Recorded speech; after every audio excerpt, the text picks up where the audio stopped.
یہ تو خدا کا شکر ہے کہ حوریہ پہلے عقیدت کو لینے چلی گئی، ورنہ موسا میں تھی کہ ہم نے اسے خان حویلی سے آئے پیغام کی وجہ سے بلوایا ہے۔ سمرینہ بیگم نے بہرام شاہ کے کپڑوں کو ہینگ کرتے حلیمہ بیگم سے کہا تو انہوں نے گہری سانس بھر کر سر اس بات میں ہلایا۔ مجھے تو کچھ سمجھ نہیں آ رہی کہ کیا کروں۔ حدائق پلوت شاہ کو نہیں چھوڑے گا، عقیدت اور حوریہ کبھی شادی کے لیے نہیں مانے گی، میری تو سمجھ سے بالاتر ہے یہ سب کچھ۔ اور بہرام اور پلاج وہ تو قیامت ڈا دیں گے اگر خان اس حویلی میں آئیں بھی۔ یہ تو شکر تھا کہ وہ دونوں یہاں تھے نہیں، اب وہ تینوں آئیں گے تو مجھے سمجھ نہیں آ رہا کہ کیسے بات کروں گی ان سے، اور ڈر تو مجھے یہ بھی ہے کہ بہرام تک یہ بات پہنچ نہ گئی ہو۔ ایک تو یہ لڑکا چاہے 7 سمندر پار بیٹھا ہو، ہم سے پہلے ہر بات اس کے پاس پہنچ جاتی ہے، حلیمہ بیگم نے پریشان لہجے میں کہا تو سمرین بیگم قبر بند کر کے ان کے قریب آ کر بیٹھ گئی۔ سمجھ تو مجھے بھی کچھ نہیں آ رہا۔ زرغام خان کس ہاں اس رشتے کے لیے راضی ہو گیا، کیونکہ جہاں تک میں اسے جان سکی ہوں اس کی کچھ تو رضامندی تھی، تو یہ پیغام اس حویلی تک آیا ہے۔ اگر اس کی مرضی کے خلاف کچھ ہوتا تو وہ پیغام کے ساتھ پیغام لانے والے کو زندہ زمین میں گاڑ دیتا۔ اب تو ہم انکار بھی نہیں کر سکتے، گاؤں کا سردار ہے وہ اور ہمارا دشمن، انکار کو انا کا مسئلہ بنا کر خشب برپا کر دے گا۔ یدی وہ ہم سب سے نفرت کرتا تھا مجھے تو یہی تھا کہ وہ عقیدت کو طلاق دے دے گا، اور پھر ہم عقیدت اور بہرام کی، کیونکہ ان دونوں کی ایک ساتھ بہت بنتی ہے، ایک دوسرے کو اچھے سے سمجھتے، مگر ہے جو اللہ کو منظور آ جائیں تو تم وقت ضائع کے بغیر عقیدت سے بات کر لینا، میں بہرام کو سمجھا دوں گی، پھر جو ہوگا دیکھا جائے گا۔ سمرین بیگم کے کہنے پر حلیمہ بیگم نے ایک نم نگاہ بہرام شاہ کے شاندار کمرے میں دوڑائی، جس میں پڑی ہر چیز اس کے مالک ذو کا پتہ دیتی تھی۔ باہر ممالک سے لائے گئے بیش قیمت ڈیکوریشن پیس پورے کمرے میں بچھا، دبیز محمل سا قالین جو کہ ترکی سے منگوایا گیا تھا، اس پر پاؤں رکھے تو ایسا محسوس ہوتا کہ پاؤں اندر دن سے جا رہے ہیں۔ کنگ سائز بلیک کلر کا بیڈ جس کے سامنے ڈریسنگ ٹیبل پڑا تھا، بیڈ اور ڈریسنگ ٹیبل کے درمیان کی جگہ پر دائیں جانب گرے کلر کا صوفہ اور ٹیبل پڑے تھے۔ کمرے کی چھت کے درمیان میں لگا سلور کلر کا خوبصورت فانوس جو اس کمرے کی خوبصورتی کو 4 چاند لگا رہا تھا۔ داجی کا پیغام ہے کہ شادی اسی مہینے کرنی ہے، لیکن حدائق اور اس کی ٹیم کسی دوسرے ملک جا رہی ہے، کورونا کی وجہ سے ڈاکٹر کی ضرورت تھی تو حدائق اپنی ٹیم کے ساتھ وہیں جا رہا ہے، اس کا آنا تو ابھی مشکل ہے، اور پھر یہ پتہ نہیں لڑکیاں مانتی بھی ہیں کہ نہیں۔ وہ فکر مت کرو، عقیدت اور حوریہ مان جائیں تو ان کی شادی کر دیتے ہیں، حدائق آئے گا، وہ دھوم دھام سے اس کی بیوی کو لے کر آئیں گے۔ ویسے بھی سالوں گزر گئے، اس حویلی میں کوئی خوشی نہیں آئی، اسی بہانے وہ دوبارہ ہمیں بھی خوش ہونے کا موقع مل جائے گا۔ حلیمہ بیگم کی بات سمرینہ بیگم نے مسکراتے ہوئے کہا، جس پر ایک پرسکون مسکراہٹ حلیمہ بیگم کے چہرے پر بٹھائی گئی۔ کچے راستوں سے ہوتی گاڑی اپنی منزل کی طرف رواں تھی، گاڑی میں بیٹھے 3 نفوس کے ہونے کے باوجود خاموشی چھائی ہوئی تھی۔ گاڑی کے پیچھے آ رہی جیپ میں گارڈ ہتھیار لیے چوکنا بیٹھے ہوئے تھے، ارد گرد شیر ہی نگاہ دوڑاتے۔ بہرام شاہ نے میرر سے پیچھے بیٹھی حوریہ شاہ کو سرد نگاہوں سے دیکھ کے نظریں پھر سامنے ٹکا دی۔ وہ رات کے 9 بجے گاؤں کے حدود میں داخل ہو چکے تھے۔ گاؤں میں داخل ہو تو گاؤں کے دائیں جانب شاہ حویلی تھی، جبکہ شہر کے راستے کے ختم ہونے پر جہاں سے گاؤں کی حدود شروع ہوتی تھی وہاں بائیں جانب تھوڑا آگے آنے پر خان حویلی شروع ہو جاتی تھی، اور شاہ حویلی تک جانے کے لیے خان حویلی کے آگے سے ہی گزرنا پڑتا تھا۔ دوسرا راستہ گاؤں کی حدود میں داخل ہوتے بائیں جانب جنگل کی طرف سے تھا، جہاں سے گھوم کر شاہ حویلی کی طرف آیا جا سکتا تھا، مگر وہ راستہ تقریباً 3 گھنٹے کا تھا، وہ بھی تب جب آپ کو بالکل ٹھیک راستہ پتہ، مگر بہرام شاہ نے کبھی بھی راستہ نہیں بدلا تھا۔ وہ ان پٹھانوں کی آنکھوں میں آنکھیں ڈال کر اپنی گاڑی سے دھول اڑاتا ان کے سامنے سے کسی طوفان کی طرح گزر کر جاتا تھا، مگر آج وہ جس قدر غصے میں تھا تو اس کی یہی دعا تھی کہ آج کوئی خان اس کے راستے میں نہ آئے، کیونکہ بہرام شاہ کو یہ بات معلوم ہو چکی تھی کہ حوریہ شاہ کو آئستان چھوڑ کر گیا تھا، اور اب اس کا بس نہیں چل رہا تھا کہ حوریہ اور آج دونوں کو زندہ زمین میں گاڑ دے۔ سب ٹھیک ہے نا بہرام؟ اس قدر خاموش کیوں ہیں آپ؟ کوئی مسئلہ ہوا ہے کیا؟ بہرام شاہ کی خاموشی سے تنگ آ کر ہر کار عقیدت اپنا رخ بہرام شاہ کی جانب کرتے فکر سے استفسار کیا، کیونکہ حوریہ کا تو وہ جانتی تھی کہ حدائق ہو یا بہرام یا پھر بالا شاہ، اس کی آواز ان دنوں کے سامنے کم ہی نکلتی تھی، پلاس کے سامنے تو عقیدت بھی بولنے سے احتیاط ہی کرتی تھی کیونکہ وہ خیر دماغ بندہ تھا، ایک سیکنڈ میں انسان کے کتو والی کر کے رکھ دیتا تھا، اس لیے عقیدت بھی اسے سے کم ہی مخاطب ہوتی تھی۔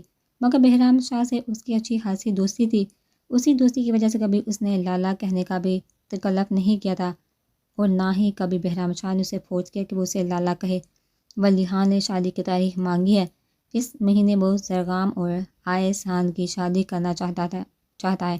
جہاں تک مجھے اندازہ ہے ہماری مائیں اسپیچ تیار کر کے بیٹھی ہوں گی ہمیں راضی کرنے کے لیے، کیونکہ ہاں تو اب انکار نہیں کریں گے، اور ہماری مائیں خون حرابے سے بچنے کی ہاتھوں تم دونوں کو قربان کرنے کے لیے تیار ہوں گی۔ اور میرا خدا گواہ ہے عقیدت شاہ، میں نے کبھی نہیں چاہا کہ ہمارے یہاں خاندان کی بچیاں ہم مردوں کی دشمنی کا حصہ بنے۔ میں اگر خاموش تھا تو صرف اور صرف ہدایت کی وجہ سے۔ وہ ہرد کا بچہ دشمن کی بیٹی سے محبت کرتا ہے، صرف اور صرف ہدایت شاہ کی محبت کی وجہ سے میں بہت کچھ نظر انداز کرتا رہا ہوں، کیونکہ میں نہیں چاہتا تھا کہ میری وجہ سے خامنو کو کوئی بہانہ ملے اور وہ میرے باعث سے اس کی محبت چھیننے کی کوئی سازش کرے۔ پر بچہ کے بارے میں بے فکر تھا، میں جانتا ہوں کہ ہدایت اسے ہاتھ کا چھالا بنا کر رکھے گا، مگر آج زندگی میں پہلی بار میں خود کو بے بس محسوس کر رہا ہوں، اور وہ بھی صرف تم دونوں کی وجہ سے۔ کیسے بھیج دوں تم دونوں کو ان ظالموں کے ساتھ؟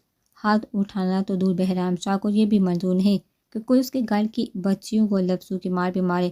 اگر ایسا کچھ ہوا تو یاد رکھنا کہ دشا میں سب کچھ تباہ کر دوں گا، اور تب چاہے مجھے ہدایت شاہ کی محبت بھی نظر نہ آئے۔ سرد سپاٹ لہجے میں کہہ کے ساتھ ہی سب نے جبڑے بھیجے، سب کے حریہ اور عقیدت نے شاہ کی نظروں سے بہرام شاہ کو دیکھا۔ میں شادی نہیں کر سکتی، آپ جانتے ہو نا مجھے نفرت ہے زرغام خان سے، میں کیسے کر سکتی اس شخص سے شادی جو میرے باپ کو قاتل کہتا ہے، جو میرے بھائی کی جان کا دشمن ہے۔ عقیدت شاہ نے نفی میں سہلاتے طرف کا کہا تو بہرام شاہ نے ایک سپاٹ نگاہ عقیدت شاہ کے چہرے پر ڈال کے سرد نگاہوں سے پیچھے بیٹھی حریہ کو دیکھا۔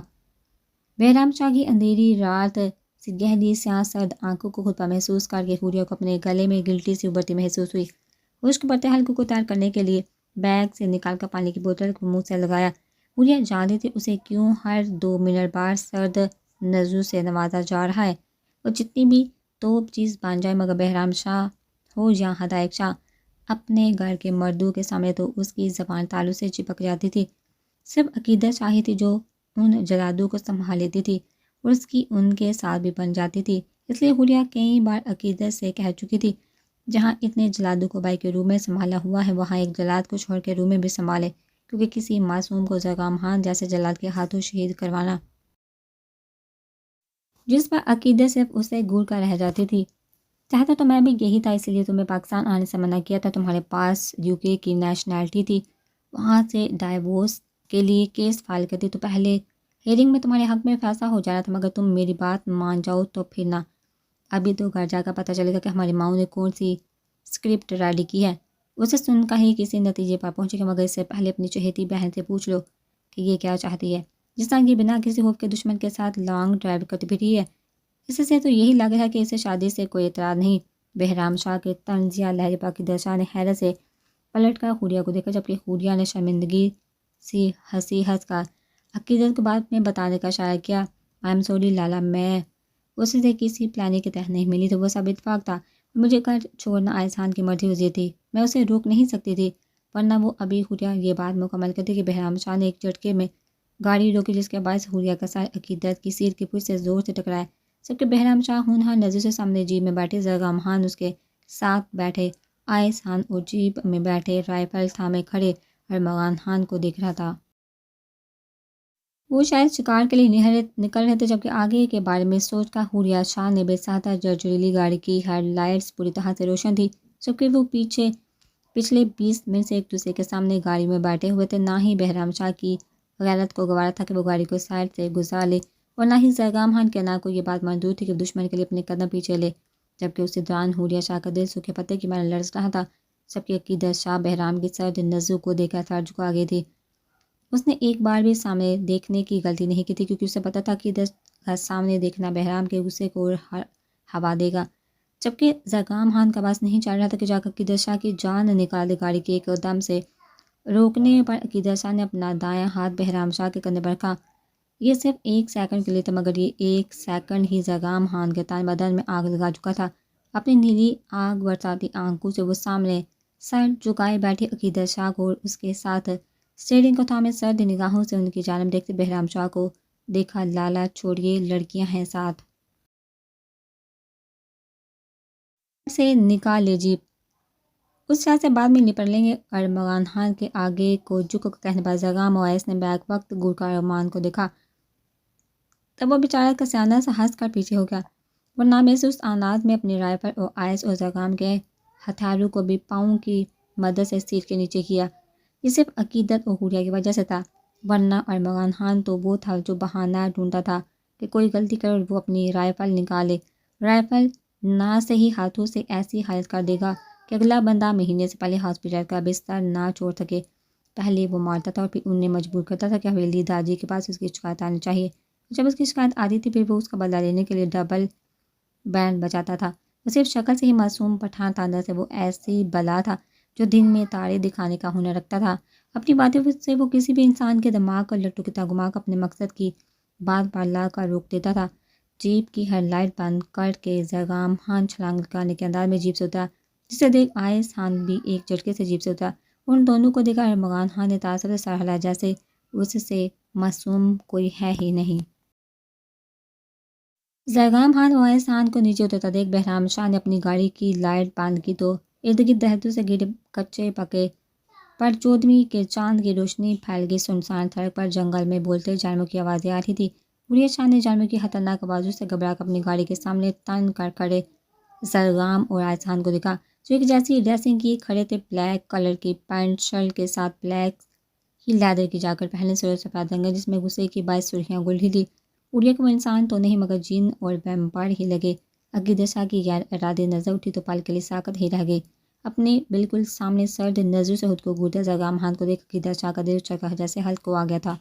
نیلی آنکھیں اس وقت ایسی تھی جیسے کسی نے سمندر میں آگ لگا دی ہو۔ خون جھلکاتی آنکھیں عقیدت شاہ کو اپنے وجود کے آر پار ہوتی محسوس ہو رہی تھی، جبکہ زرگام خان کے چہرے پر چٹانوں سی سہتی دیکھا عقیدت شاہ نے اپنا ہونٹ بری طرح کچلتے نظروں کا زاویہ بدل کر بہرام شاہ کو دیکھا، جو اپنی ہوجے کو اتار کر عقیدت شاہ کے ہاتھوں میں تھماتا زرگام خان کے غصے کو ہوا دے گیا تھا۔ گاڑی کا دروازہ جھٹکے سے کھل کر تیز مگر مضبوط قدم لیتا بہرام شاہ ان تینوں کے مقابل آ کر کھڑا ہوا۔ عقیدت، باہر جاؤ، لالا کو منع کرو، انہیں کو ہمارا تو خیال کرے گی، ایک دوسرے سے لڑ پڑے تو ہم سے تو اٹھا کر ہاسپٹل بھی نہیں لے جائیں گے۔ کہنا یہ شوق صبح پورا کر لے، پہلے ہمیں حویلی چھوڑ دے۔ حوریہ نے آگے کو جھکتے عقیدت کے کان میں سرگوشی کی تو عقیدت نے گورکھوں سے دیکھا، بہت اچھے، تم چاہتی ہو یہ تو جائیں نہ جائیں، مجھے ہاسپٹل کے بجائے سیدھا قبرستان بھیج دے۔ عقیدت کے چبا کر کہنے پر حوریہ نے ایک نظر سامنے کھڑے بپھڑے شیروں کو دیکھا جو اگلے کے اشارے کے منتظر تھے کہ کوئی بات شروع کرے اور پھر وہ اس پر حملہ کرے۔ یار عقیدت، بہن نہیں، مجھ سے نہیں دیکھے جاتے یہ لڑائی جھگڑے، بحث کرنا الگ بات، مگر انہوں نے بحث ہی تو نہیں کرنی اور جیسے یہ ایک دوسرے کو دیکھتے ہیں مجھے لگ رہا ہے بندوقوں کی بھی ضرورت نہیں پڑنی ان کو، ویسے ایک دوسرے کو کاٹ کھائیں گے۔ اٹھ جا میری بہن، جا کر لالا کو نرمی سے منا لے، تو جائے گی تو شاید تیرے خیال کر کے زرگام لالا بھی پیچھے ہٹ جائیں۔ حوریہ کے التجا لہجے میں کہتے پر عقیدت نے گہرا سانس بھری اور گاڑی کا دروازہ کھولا۔ آج تھوڑی نہ میں بارات لے آیا ہوں جو تم یوں راستہ روک کر کھڑے ہو گئے ہو، چلو اچھے بچوں کی طرح راستہ چھوڑو، جب بارات لاؤں گا تب یہ رسم کرنا، وعدہ ہے زرگام خان کا، تمہیں اس دن پیسوں میں تول دوں گا۔ اب تم اپنی اتنی خوبصورت بہن، زرگام خان کے کہہ کر لگا کر کہنے پر بہرام شاہ نے ساتھی سے اپنی مٹھیاں بھیجی اور پھر ایک ہی جس میں 4 قدم کے فاصلے کو طے کر کے زرگام خان پر بپھڑے شیر کی طرح جپٹ پڑا۔ زرگام خان اور بہرام شاہ کو ایک دوسرے سے گتھم گتھا ہوتا دیکھ اویس خان کے کہہ کے عروج پر تھے، جبکہ عقیدت چاپ پھٹی پٹی نگاہوں سے ان دونوں کو لہو لہان ہوتا دیکھ رہی تھی۔ تبھی حوریہ جھٹکے سے دروازہ کھول کر باہر آئی، پیچھے ہٹو جنگلی انسان، چھوڑو زرگام اسے، اویس خان کو کہہ کر لگاتا اور ارمغان خان کو بت بنا کھڑا دیکھ عقیدت نے آگے بڑھتے زرگام خان کا بازو تھام کر اسے پیچھے کرنا چاہا۔ تم ہٹو پیچھے عقیدت، آج اس خان کو زندہ نہیں چھوڑوں گا کہ مینا ذلیل انسان ہے یہ ایک نمبر کا۔ عقیدت کو بازو سے تھام کر پیچھے کرتے ہوئے کہا، جسے دیکھ زرگام خان نے پوری قوت سے بہرام شاہ کے گال پر مکہ مارا، جس پر عقیدت شاہ اور حوریہ شاہ کی چیخیں بے ساختہ تھی۔ ابھی حوریہ باغ کی جانب جاتی اس سے پہلے آئس خان حوریہ کے ساسے میں حائل ہو تب نواز اس کی کمر کے گرد لپیٹ کر اسے خود میں قید کر گیا، جسے دیکھ ارمغان خان نے اپنی مسکراہٹ چھپا کر نظریں جھکا دی، جبکہ آہنی کمر پر سخت گرفت محسوس کر کے حوریہ شاہ ایک پل کے لیے ساکت رہ گئی۔ مائی انوسنٹ گرل، عادت ڈالو، اب یہ سب تو دیکھنے کو ملتا رہے گا۔ اگر تمہارا بھائی بلا وجہ کی چوچرا کیے بغیر تمہیں میرے حوالے کر دے گا تو میرا وعدہ ہے میں پوری کوشش کروں گا کہ تمہیں ایسے مناظر دیکھنے کو نہ ملے، مگر اگر اس نے کچھ بھی غلط کرنے کی کوشش کی تو دیکھ لو، پھر زرگام کی جگہ میں ہوں گا، اور میں اتنا وقت بھی ضائع نہیں کروں گا کہ بلکہ سیکنڈوں میں تمہارے بھائی کو ضائع کر دوں گا۔ حوریہ کے بال گردن سے ہٹا کر اپنا چہرہ حوریہ کی گردن میں چھپا کر حوریہ کے وجود سے اٹھی محسوس کن خوشبو کو محسوس کرتے سرد سپاٹ لہجے میں بولا، جسے سن کر حوریہ اپنے رگبے میں سرد لہریں سریت کرتی محسوس ہوئی۔ حوریہ کے پیٹ پر بندے اپنے دونوں ہاتھوں پر دباؤ ڈال کر اسے ایک جھٹکے میں خود سے الگ کیا اور قدم زرگام خان کی جانب بڑھائے، جس کی حالت بہرام شاہ نے پل میں بگاڑ دی تھی۔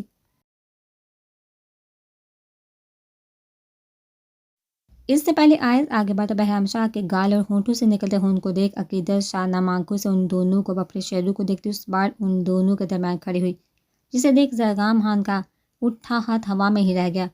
اس سچویشن کو دیکھ کر مان خان بھی آگے بڑھا، زرگام خان کو ہنوز عقیدت شاہ پر ہاتھ اٹھائے دیکھ وہ ایک جس میں آگے بڑھا، جبکہ دوسری جانب حوریہ نے تیزی سے آگے بڑھ کر بہرام شاہ کے دونوں ہاتھوں کو زبردستی قابو کیا۔ ہاتھ ہٹائیے لالا، پاگل ہیں اور اس پر ہاتھ اٹھائیں گے، ارمغان خان نے دبے دبے لہجے میں غرا کر، جبکہ آئس خان نے سرد نظروں سے حوریہ شاہ کو بہرام شاہ کے ہاتھ تھامے اس کے حصار میں کھڑے دیکھ اپنے جبڑے بھینچے۔ تم بکواس بند کرو، یہ عورت بھی میری ہے تو میری مرضی، میں اس پر ہاتھ اٹھاؤں یا اس کے ہاتھ کاٹ کر رکھ دوں، تم کون ہوتے ہو ہمارے درمیان بولنے والے؟ زرگام خان کے داڑ کر کہنے پر عقیدت شاہ نے افسوس بڑی نم نگاہوں سے زرگام خان کے سہپٹے چہرے کو دیکھا۔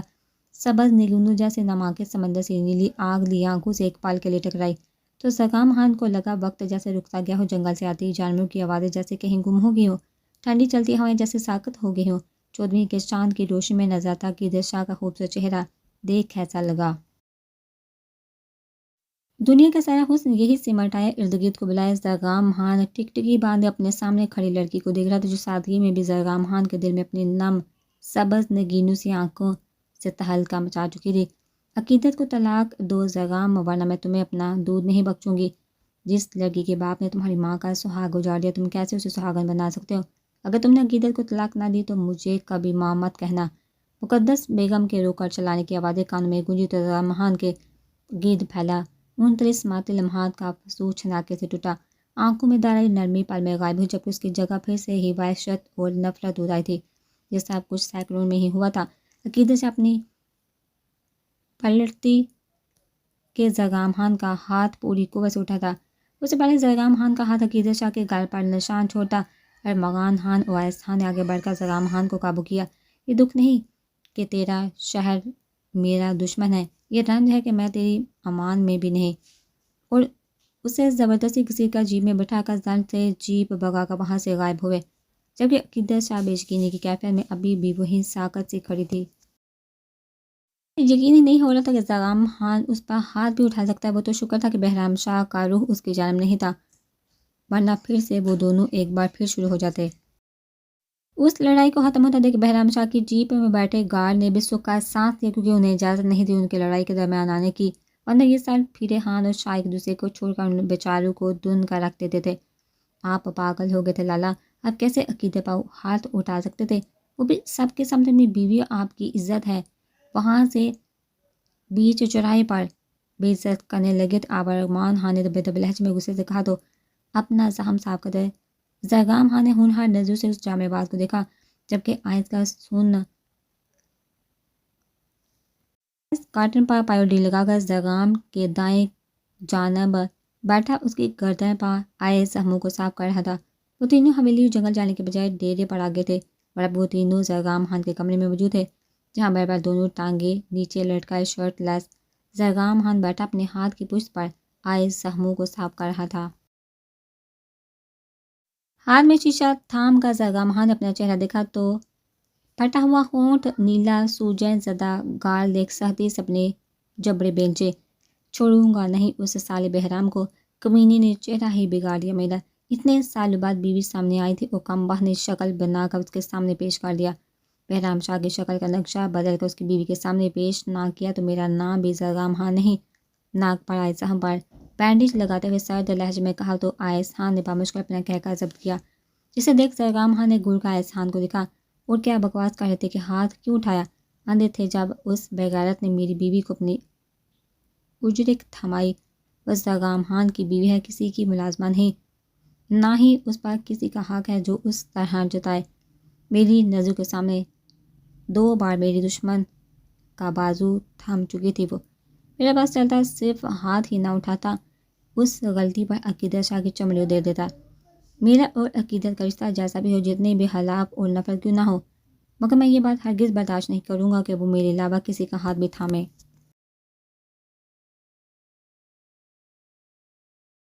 مجھے اسے نفرت ہی صحیح، مگر اگر کبھی وہ ڈر کر یا سہارے کے لیے یا اپنا حق استعمال کر کے میرا ہاتھ تھامے گی تو میں کبھی بھی اس کا ہاتھ نہیں جھٹکوں گا، مگر اگر کبھی اس نے میرے علاوہ کسی کی طرف بڑھایا بھی تو میں اپنے ہاتھوں سے عقیدت شاہ کے ٹکڑے کر ڈالوں گا، اور قسم لے لے مجھے رتی برابر بھی افسوس نہیں ہوگا۔ سرد سپاٹ لہجے میں کہہ کر کہ غصے بڑی نگاہ دونوں پر ڈال کر کمر میں بنی لکڑی کی چھوٹی سی الماری سے اپنا سوٹ نکال کر واش روم میں گھس گیا۔ یہاں تو معاملہ بڑا خراب ہے، نہ محبت کی سمجھ جاتی ہے نہ نفرت کی، خیر سانو کی ہمیں تو بس آپ سے متوجہ جانے من۔ ارمغان خان نے صوفے سے اڑ کر قدم آئس خان کی جانب بڑھاتے شوخ لہجے میں کہا تو آئس خان نے ارمغان خان کے طرز مخاطب پر آبرو اچکا کر اسے دیکھا، جب آئس خان کے ساتھ بیٹھ کر اپنے دونوں بازو پیچھے کو کر کے ہاتھ بیر پر ٹکا کر شوخ نظر سے آئس خان کو دیکھ رہا تھا۔ آپ کی تو ملاقات لالا کی نسبت کافی رومانٹک تھی نا؟ کیا سین تھا، ایک طرف میدان جنگ تھا تو دوسری جانب عاشقوں کا ملاپ۔ میری آنکھوں میں تو آنسو آگے۔ ویسے کیا کہا میری ہونے والی بابی نے، وہ آپ کی سائڈ پر ہے یا بائی کی؟ ویسے جس نے طرف کا وہ بہرام شاہ کی جانب بڑھی تھی، اس سے تو یہی لگتا ہے آپ کی دال جلدی نہیں گلنے والی۔ دونوں ٹانگیں نیچے لٹکائے اپنے دائیں بازو کی کوہنی بیر پر ٹکا کر ہتھیلی پر چہرہ ٹکائے سنجیدہ لہجے میں کہا تو آئس خان نے کینہ توز نظر سے ارمغان خان کو دیکھا، دال گلنا تو دور کی بات ہے، پہلے تمہاری ہونے والی بابی کا دماغ ٹھکانے لگانا ہے تاکہ آئندہ وہ جرأت نہ کر سکے کسی اور کے حصار میں کھڑی ہونے کی۔ تمہاری بابی کی ہوش ٹھکانے کے لیے چاہے بہرام شاہ کی لاش مثال کے طور پر اس کے سامنے رکھنی پڑی تب بھی مجھے کوئی فرق نہیں پڑے گا۔ ارمغان خان کی ہزل ہنی موٹی موٹی آنکھوں میں اپنی چاکلیٹ براؤن گہری آنکھیں گاڑے سرد لہجے میں کہا تو ارمغان خان نے تاثر سے سر جھٹکا۔ جلاد بائی کم تھے ان کے آگے سے، شوہر بھی ان جلادوں سے 4 ہاتھ آگے کے مل رہے ہیں انہیں، اللہ ہی رحم کرے ان بیچاریوں پر۔ واش روم سے فریش ہو کر نکلتے زرگام خان کو دیکھا، ہاتھ اٹھا کر دہائی دیتے ہوئے کہا تو زرگام خان اور آئس خان نے ہونہار نظر سے ارمغان خان کو دیکھا۔ اب اگر تمہاری زبان پر ایک بار بھی ان شاہ کا ذکر آیا تو یقین مانو ارمغان خان اپنی رائفل کی ساری گولیاں تمہارے سینے میں اتار دوں گا۔ تمہیں اندازہ تو ہوگا جہاں سردار زرگام خان سے سوال کرنے یا اس پر انگلی اٹھانے والا ابھی تک پیدا نہیں ہوا۔ زرگام خان کے سرد اور سپاٹ لہجے پر ارمغان خان نے اپنی آنکھیں گھمائیں۔